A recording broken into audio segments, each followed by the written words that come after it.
CV Okay. is you, not anything, not Okay. anybody, not any organization. Okay. Okay. Okay? So Yes. because your CV is you, your CV is a representation of you. So anybody that sees that file anywhere automatically has met you. Okay. Clicking on that file means having a handshake with you. To click it to open it. Is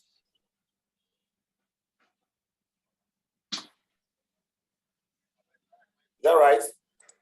Yes, sir. Thank you. So everybody should please start with that. Look at your CV file. And if you still have one CV as we speak, you have not learned anything from me.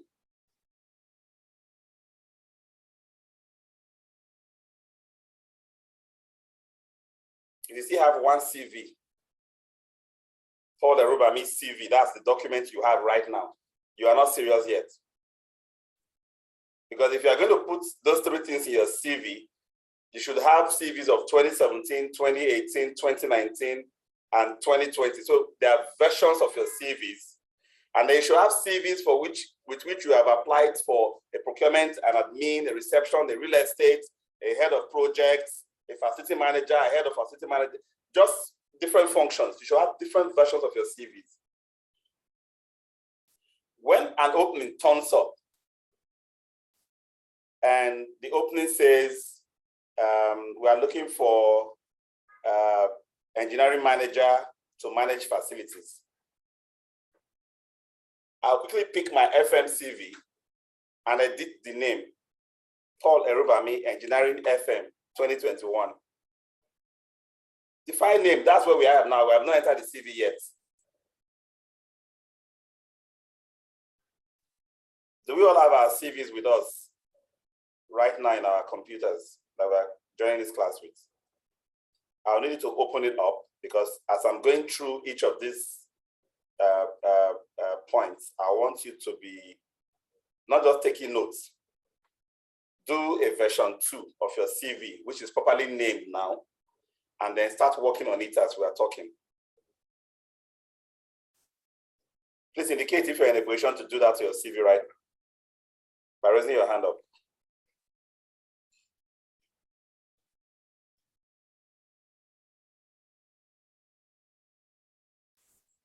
Nobody? Nobody has their CV. Okay, Franklin. Who else? I want to know how many people have their CV in front of them that they can start fixing right now. And the first fix is, okay, thank you, Olayemi, Ngozi, Franklin. Okay, that's fine. Others can join in if you are in a position. Lucy seems to be taking a garden stroll. Lucy, are you listening to us at all? She has her video on. She has her gist very hot and muted and taking a stroll. So that's why I asked if she's listening to us. Because if she was, she would have known that she's the one we're talking about.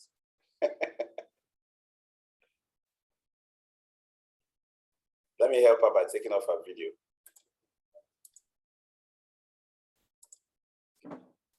Okay. All right, thank you. So for those of you who have your CVs with you, please go ahead and rename one version that we're going to use right now. All others, you can be taking notes as well so that you can work on it. Okay, so let's go straight into this.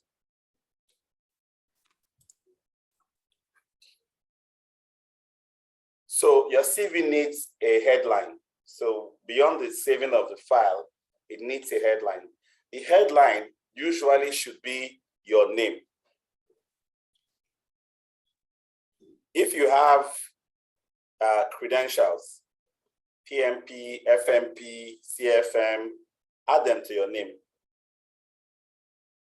What is not ideal to add to your name is BSc, MSc. If you have a doctorate and you did not put Dr. Paul Erubami, then you can put Paul Erubami, PhD.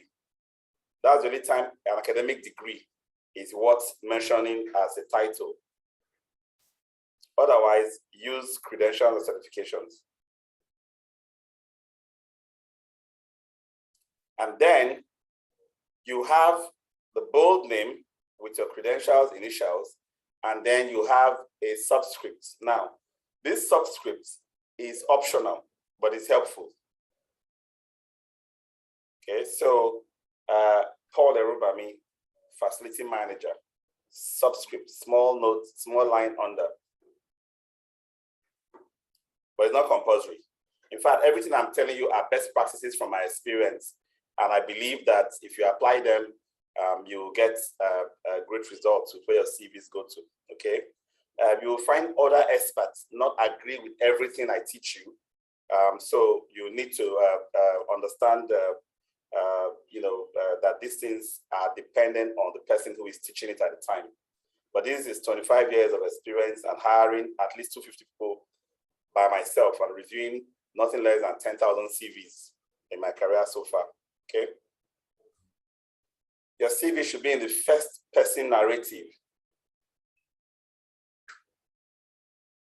Avoid passive statements as much as possible.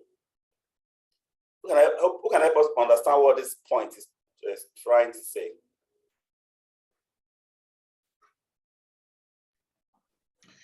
I guess it's to make the CV looks like we claim the ownership of that CV and the responsibilities that the experience that and the skills that we are claiming that we have. Okay, that's good. So a CV is actually an active document. So it's active first person statements. So passive statements are statements like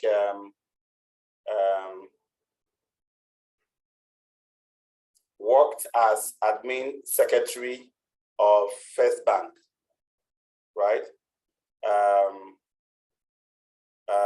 Generated reports, analysis, right? And so on and so forth, right? Now, if you're going to put those as bullet points, then there should be a statement that is like a line describing what those bullet points are going to be. So if I want to say key achievements, this is the role, this is the organization I worked in, this is the period I worked in that organization, and these are my key achievements, then yes, I can use those types of statements.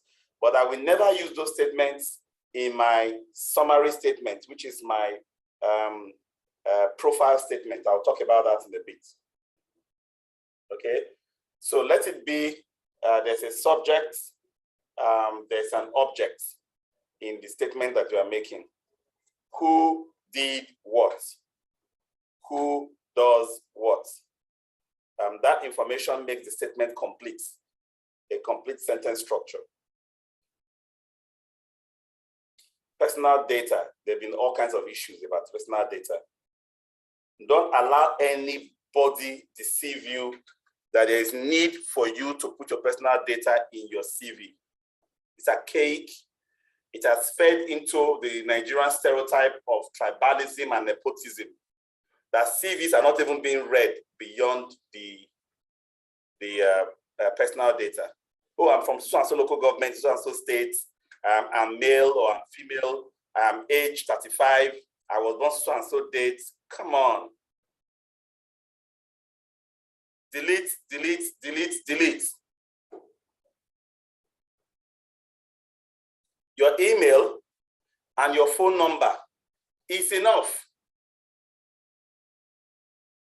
If the organization insists that you should put additional information, for example, they want to know your location, you can put location, which is the nearest city.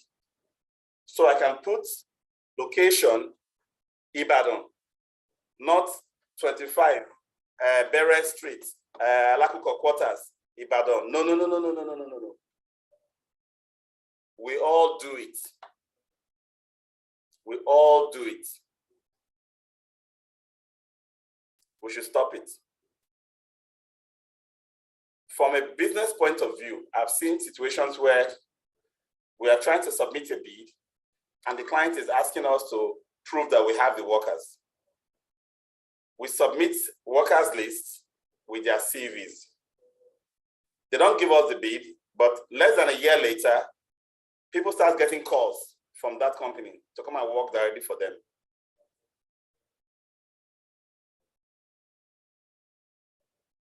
They've taken your processes in your proposal. They know how you deliver the solutions because you propose to convince them that you'll be the best. They're not awarding the job anymore, or they're awarding somebody who's messing up or someone they want to use as a proxy, but they want to use your skill and now they want to use your people. So they'll go calling people up. It may be the client organization, it may be the contractor they employ, they'll hand over your data to start calling people to employ them. So personal data has no place in your CV. If you are filling application forms, yes. So when somebody has seen your CV and now find you worthy of being invited to apply, or maybe the application is what came first before you submit your CV, then you fill the application form with all the mandatory fields. I use the word mandatory with emphasis. Any field that is not mandatory in any form you are filling, feel free to ignore it. Does anybody have a question about this?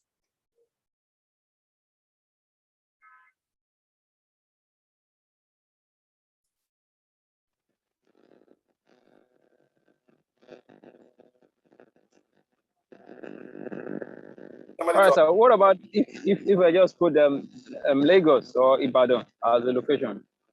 Lagos is too big to be a location. Okay. Agege Lagos, Lekki Lagos. Okay.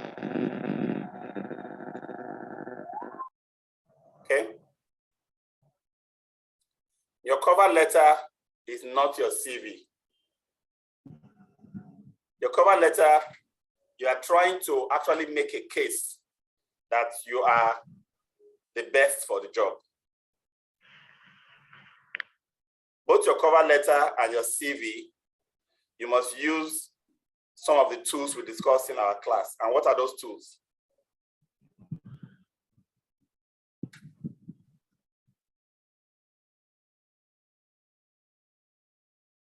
Guys, remind me, we discussed in the workplace productivity class some key tools. Power statements.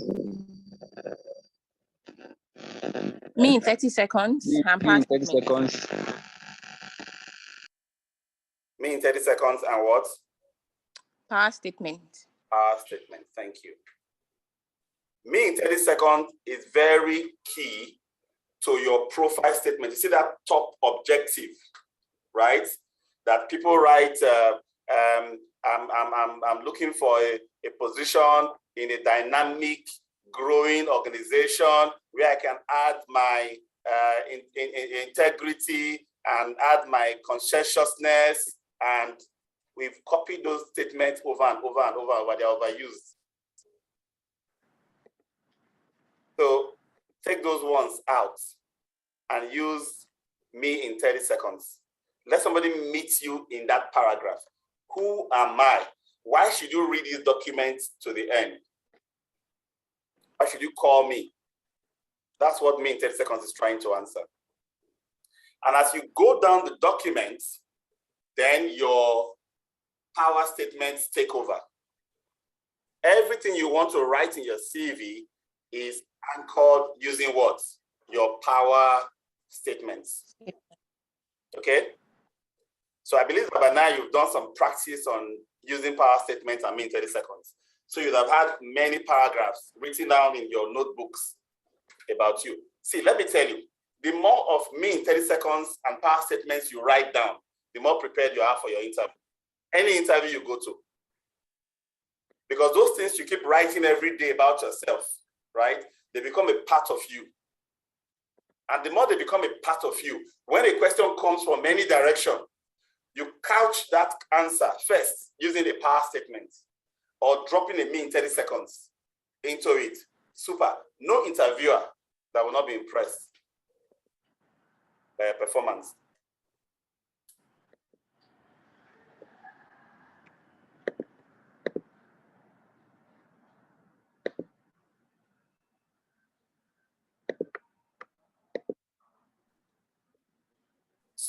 we have course of study, education, skills, and training.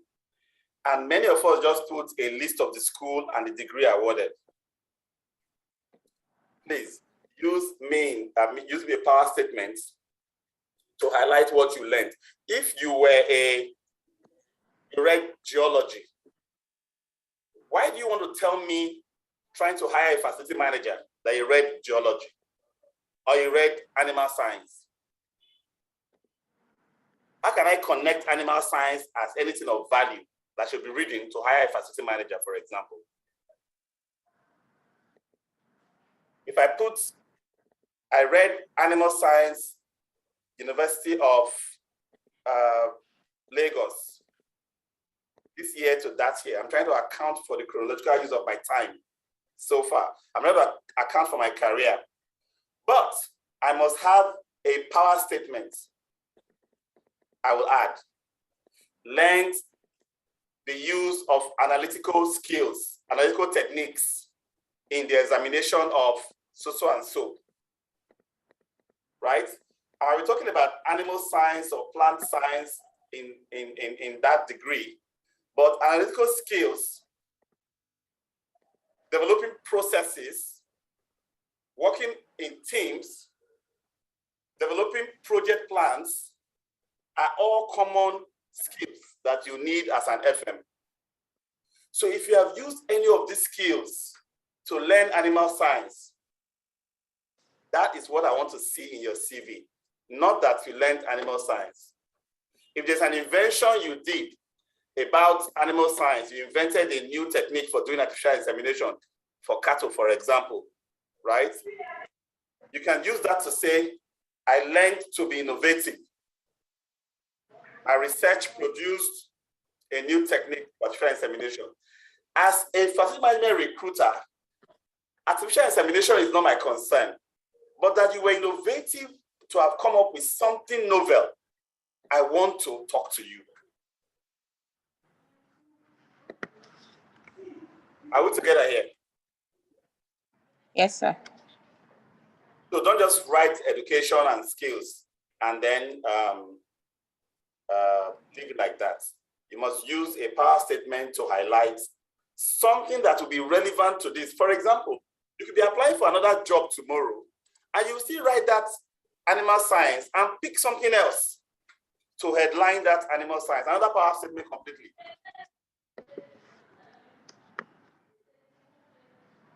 Is this clear enough?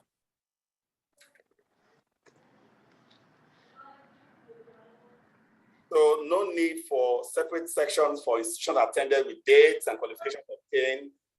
You can make them into one section to show the line items of qualifications in institutions and the power statement of achievement from there. I've seen some CVs when somebody will say, I read terrotechnology in so-and-so university in Swansea, Europe, blah, blah, blah. I've been wondering, what's terrotechnology? It's not relevant, right? I might conclude that it's not relevant because I don't know what terrotechnology is. If there was one power statement that goes with that, I probably would say, oh, yes, this is a very relevant skill. Not, and mind you, do you know that HRO people don't have a clue any of the technical aspect of the job you're applying for, but they are the ones shortlisting? Have you thought about that?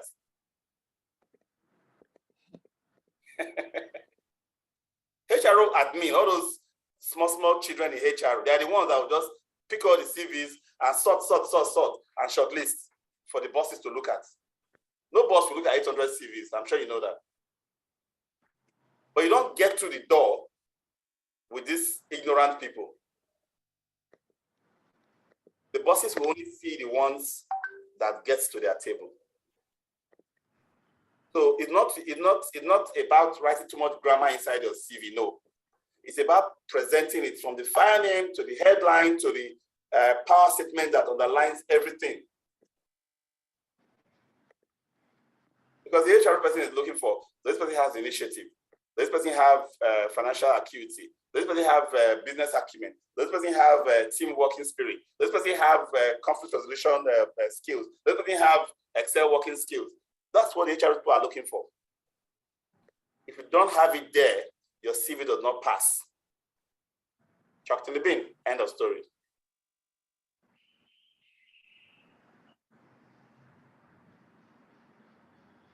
Now, about the titles. Now, this is where people kind of get a little bit confused about the titles of the jobs you've done in the past. Don't feel fixated to the title that you were given. Somebody was employed as a cleaner, worked as a cleaner for 5 years, and is trying to apply, and then done facility management training, and is trying to apply for work as a facility manager. And he's wondering, they will think I'm a cleaner, they will not give me a job. No, you don't write your title. You write your function.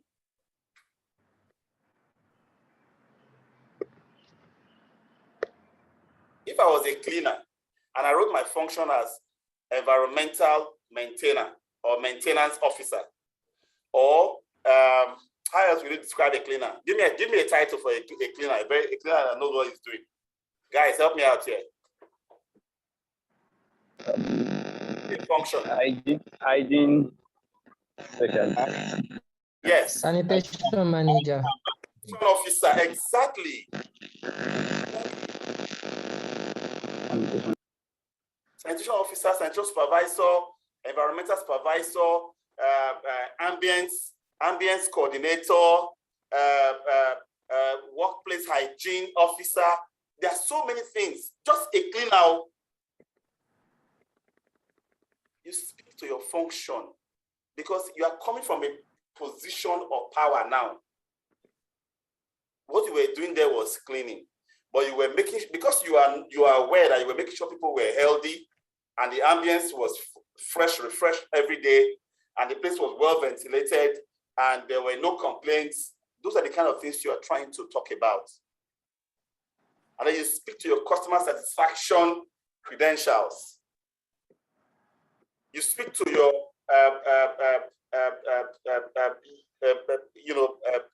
management of materials, of resources. Effectively coordinated the use of cleaning materials to optimize and reduce consumption. Those are the kind of things we're talking about. That's from cleaner.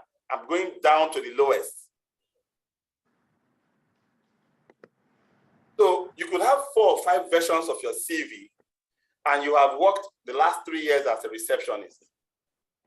Each version of your CV should capture different function of the receptionist depending on the job you are looking for now, because you want to highlight what is important to this current recruiter. Are we together? Yes, sir. Yeah. Yes, sir. If you write about your function, Yes, sir.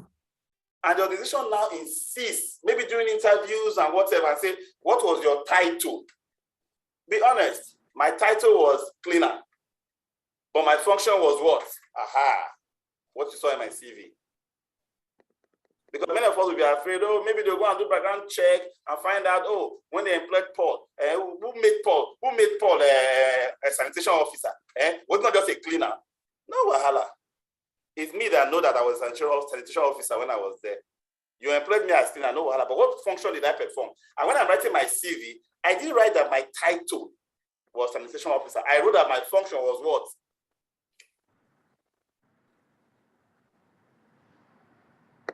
Okay. All right, guys, I was a bit disappointed when I saw roles and job descriptions in your CVs. I was a bit disappointed. The role and job descriptions is irrelevant to your CV. What you were asked to do is immaterial to why I should hire you. Somebody could have been dumb enough to ask you to be doing something that you never did well. Whoever asked you to do those things is not important to me. What did you deliver as value on that role? That's what I want to know from you.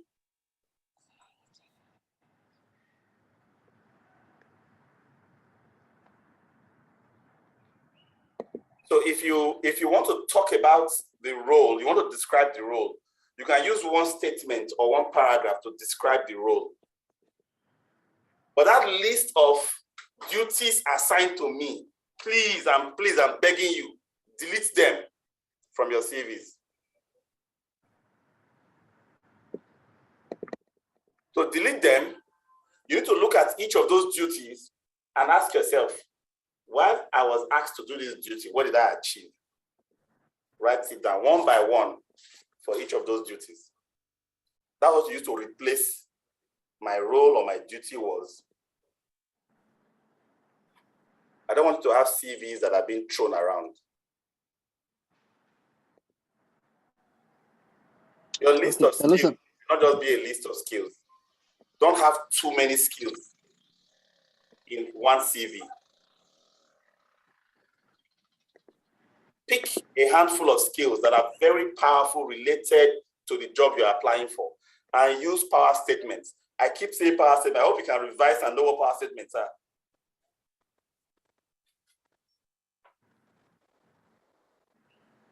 If you write there that I'm very good with details, I have attention to details, and you cannot use the power statement to defend it, remove that line item from your CV. You're lying.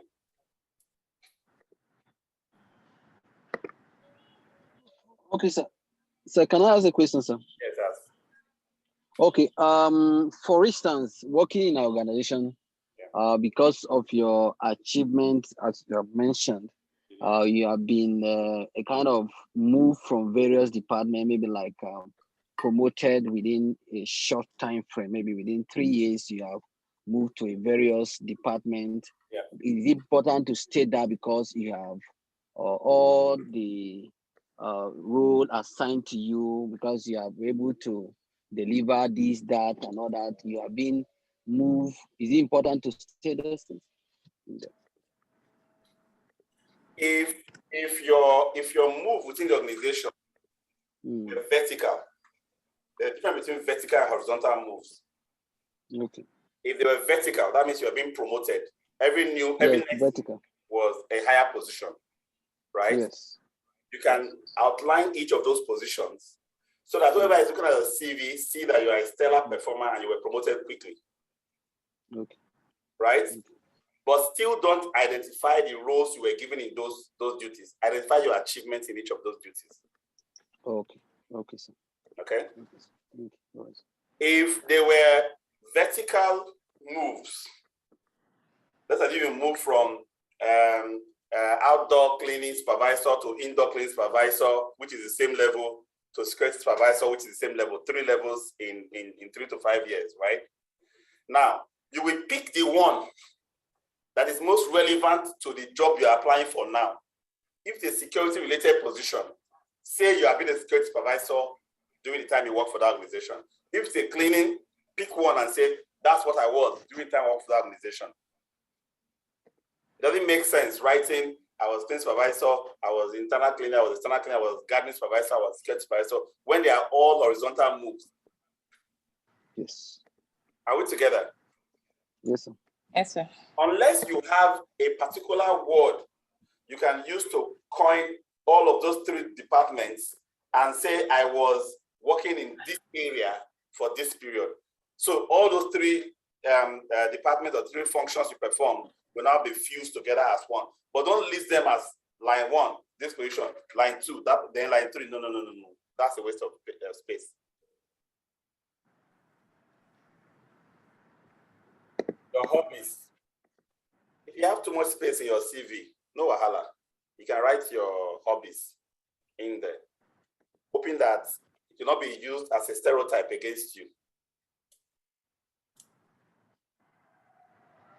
Let's be honest. You want to put forward your best strength. And you don't want any bias in the mind of anybody reading your CV. There are some people that just have bad experiences with wives or husbands or friends or children who like playing game, and they therefore cannot pass any exam or do any job well. See, I'm an avid Xbox player. as your hobby in your CV. That's the end of your story. I'm a supporter of. I'm a supporter of Chelsea. I'm a supporter of Chelsea. And your interviewer is that's not exactly. Liverpool supporter is one interview. You're checking your say, oh, don't put the wrong foot forward. You don't know what you are gambling against. So hobbies, yes, you can, but I'm telling you, it's not necessary. Are we together? Because self-bias is created by the information you provide. People make conclusions quickly, and you are not there when they're making those conclusions. Leave it as wide open as possible so that they can get you in the door. When they get you in the door, answer all the rest. If they don't get you in the door, you didn't get a chance.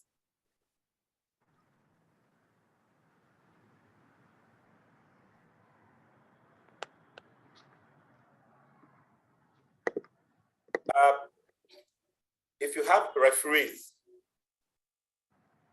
put their phone numbers and their emails, not just their name. Their physical addresses are not important, but their location may be important. If you add referees, not less than 2.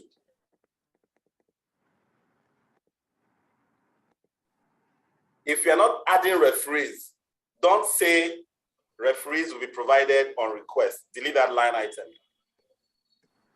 Be silent on it completely. Okay, sir. Hello, sorry, please. Yes. You know, when some people provide that, they will put where they work. So is it necessary or is it not necessary? Because people want to know. Yes, you can put where they work. Yes, you can put where they work. So, Mr. Paul Derubami, Unilag, Lagos, phone number and email.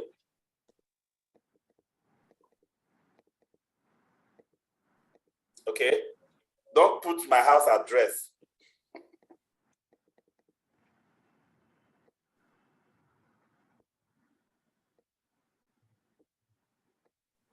Your CV length should be 2 pages, 1 page for entry level. 1 page is okay. Put enough power statement to describe your skills and what you have learned through school. If you've worked for a few years, a few internships, 2 pages. If you work for more than 10 years and you've had variety of roles and organizations, you can exceed 2 pages.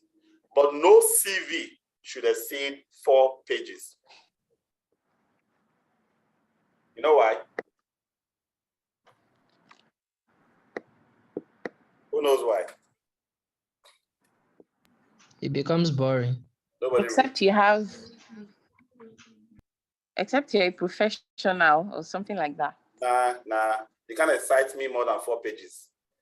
No razzmatazz you're going to put inside beyond 4 pages, I'll still be reading. If you have so much information beyond 4 pages, put a website link.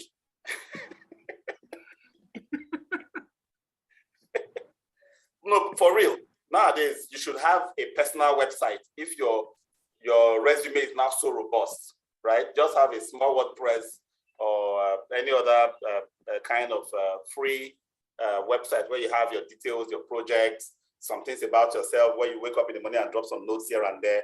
Let people know about you. You can drop that link and say, more information, check out my personal website. Okay? So 4 pages, cap, max. I know how hard it took me to bring my CV to 4 pages. It was difficult. It was a lot of work. But even as I update it every year, I still keep it to 4 pages. Many things drop off,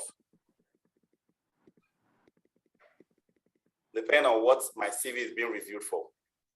Okay? Your CV should not be a bland document. Many CVs are so uninspiring. Let me tell you, if you have to pay a graphic artist to design your CV, pay, get it done. Very simple secret. People don't trash CVs that are very fine.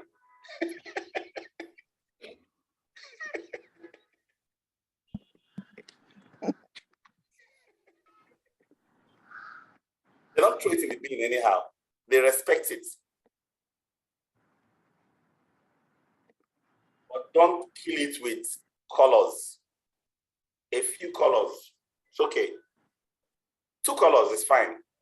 If you have a CV, you know, you play with things like font types, but don't overdo fonts.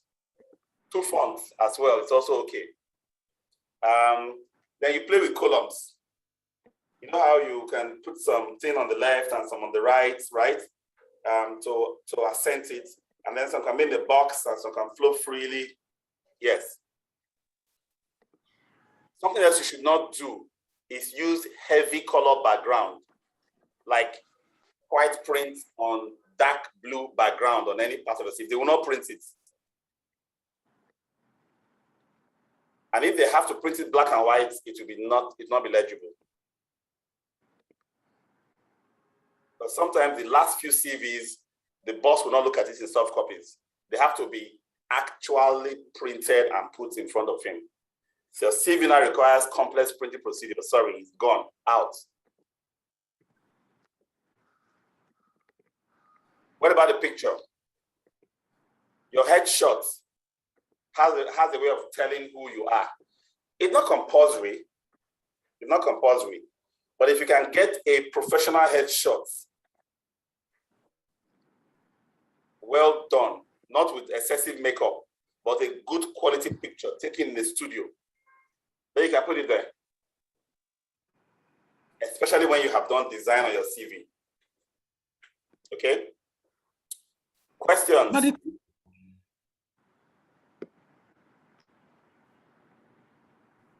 But sir. Yes. For the picture, it's not necessary. It is not I guess it's not necessary. It's not necessary at all. But it's not a problem. Okay. Okay. If you are going to do it, please don't do it because everybody else are doing it. Just carry. I've seen somebody actually snap his passport photograph. Passport, snaps, cropped and put in the CV. Abba. And this also links to your social profile, especially your LinkedIn profile. All those standing in the bus stop pictures you put in your profile, go and remove all of them. Your LinkedIn profile, use a studio picture and put a background that reflects your industry in your LinkedIn profile. 80% of people that show interest in your CV, they go straight to your LinkedIn profile immediately on their phone.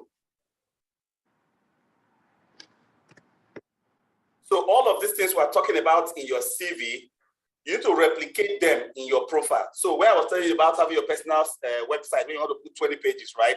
Use your LinkedIn profile for that and share the link of your LinkedIn profile. That's where you can express yourself as richly as possible. Use all the words LinkedIn allows you to use, and please use them. Okay? One more thing you should not do is have a rash personality on your Instagram and Facebook, and be very professional in your LinkedIn.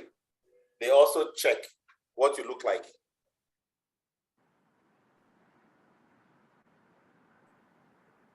I've seen a LinkedIn profile where somebody was on his profile picture. You know those snake game where you put snake around your neck in a tourist center? That was his profile picture on his LinkedIn. It's not bad, though. There are some crazy environments where people don't care about such stereotypes and they just say, oh, this guy, I like him. He must be a bold guy. I want to employ him. But I don't know how many employers would think like that, okay? More questions?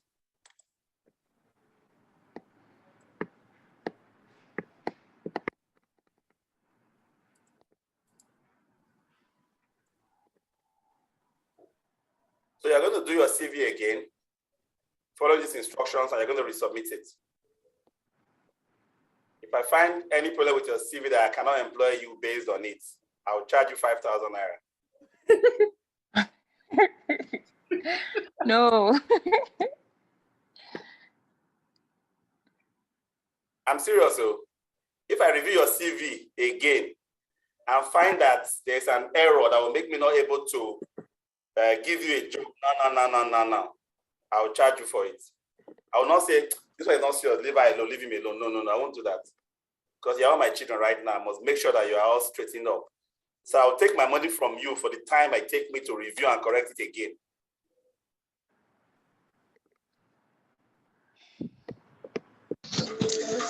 Okay, so we can add. All right. I just no problem. Let me resolve my statement. No problem. Say it, oh. Say it, Daniel. Go ahead. Will you send the edited version to us after paying the 5,000? No. That's a good. That's a penalty for getting something wrong in your CV.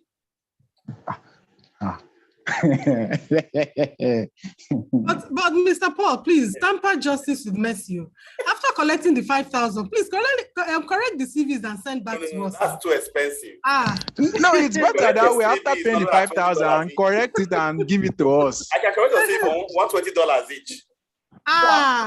So let's leave the 5,000 outside, I think. I also suggest that this can actually be put in a template. All right, go ahead and do this. I'm going to use this as the marking scheme for your CV that you're going to submit. Okay. You all have 1 week to submit this. Any template, sir? You said? Template. No template. No, sir. Template is important, please, because this is actually a bit. Template is important. So your CVs look like this. Chronological order can be followed. Wait, before your CVs look like the same, employers will become biased against your group. I'm avoiding that. They should be biased towards us that attended your class. Let me tell you why it will not be in your best interest. We should have the edge. No, let me tell you why it will not be in your best interest to go on a template approach. You all don't have the same level of experiences. You all come from different backgrounds, and you want to speak about yourself. There was a time I did this review. I dropped my CV for the class. When they did their correction, half of the CV were copy and paste my CV, my dear brothers and sisters. We should not be mentally lazy. That's why I don't do templates.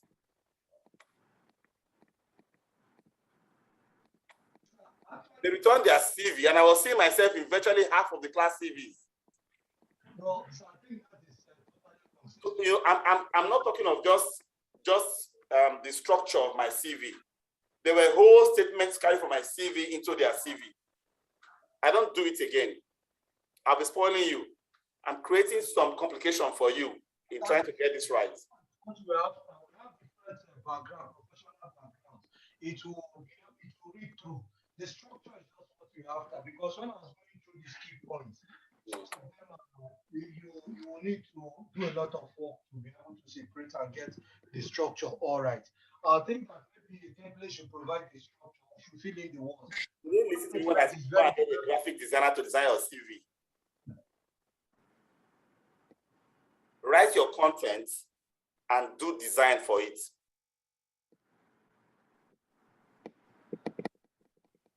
If one person is doing text boxes that have, a little bit of fancy shadows or some kind of embossment in top headline statements, and maybe at the bottom where you are putting some of your skills for highlighting, and somebody else is using those, those skill level bars.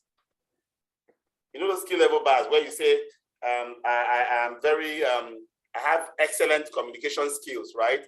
And then you put a bar to say, I am 9/10.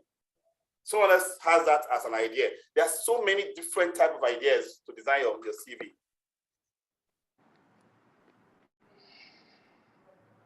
If you are lazy in working on your CV, you'll be lazy on the job. So, is it advisable to use templates from all these Microsoft stuff? I'm trying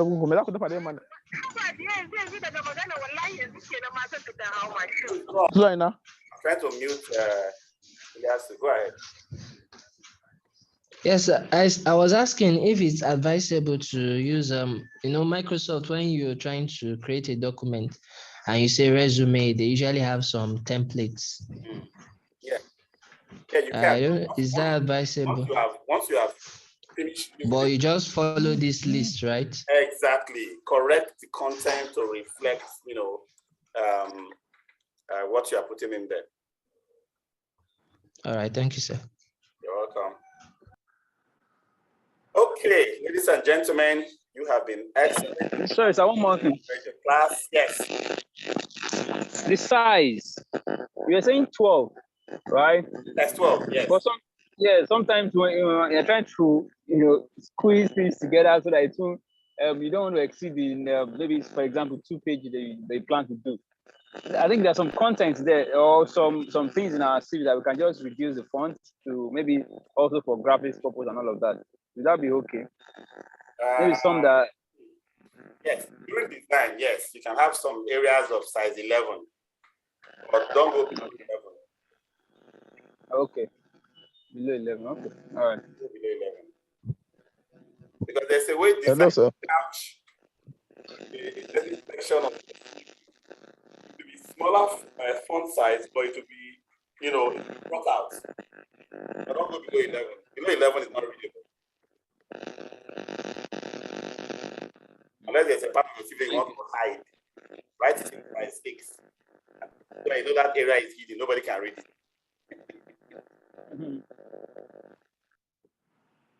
All right, who was speaking again? Somebody else was speaking.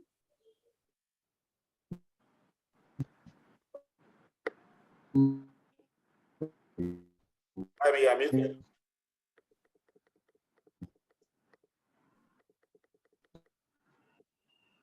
Okay. Thank you very, very much, everybody. Have a good evening. And please, by Saturday, I expect all CVs to be turned in. This time, I expect the CVs to be the ones I can send out for jobs immediately, okay? Thank you very much, sir. We appreciate. Thank you. Thank you, sir. You're welcome. Bye-bye. Thank you, sir. Bye. Yeah, bye-bye, sir. Thank you very much. Thank you, sir. Bye, sir. Right. We appreciate it. Thank you very much.